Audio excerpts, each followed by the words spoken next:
Pemirsa, hingga bulan Mei tahun ini, total uang asuransi yang disalurkan oleh Jasa Raharja Sumsel ke korban kecelakaan baik itu alami luka ringan, berat maupun meninggal dunia telah mencapai 23 miliar rupiah.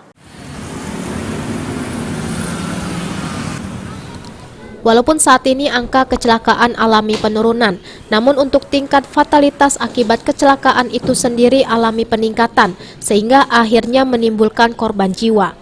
Oleh karenanya, sebagai upaya menekan hal tersebut, Jasa Raharja melakukan pelatihan kepada sejumlah pengemudi angkutan umum dengan menggandeng Kementerian Perhubungan serta kepolisian. Dari catatan Jasa Raharja, hingga Mei tahun ini pihaknya telah mengeluarkan asuransi korban kecelakaan darat khususnya mencapai 1 triliun rupiah. Sedangkan untuk di Sumsel sendiri nominalnya mencapai 23 miliar rupiah. Korban kecelakaan yang menerima asuransi itu sendiri yaitu alami luka ringan, berat, hingga meninggal dunia. Sampai dengan Mei itu tidak kurang dari 1 triliun. 1 triliun sekian itu sudah kita salurkan santunan untuk meninggal dunia maupun luka-luka.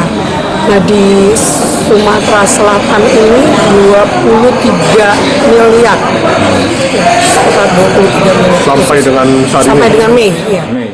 Sementara itu, Kementerian Perhubungan sendiri ke depan, tersangka kecelakaan bukan hanya sopir angkutan namun juga bisa pemilik angkutan serta pemilik muatan. Saat ini Kementerian Perhubungan sendiri tinggal menunggu peraturan menteri terkait aturan tersebut. Peraturannya termasuk KIR nanti perusahaan-perusahaan yang tidak ada KIR-nya itu tidak masuk juga dalam list itu. Jadi harus rutin KIR. KIR itu kan memeriksa semua kendaraan kelengkapannya.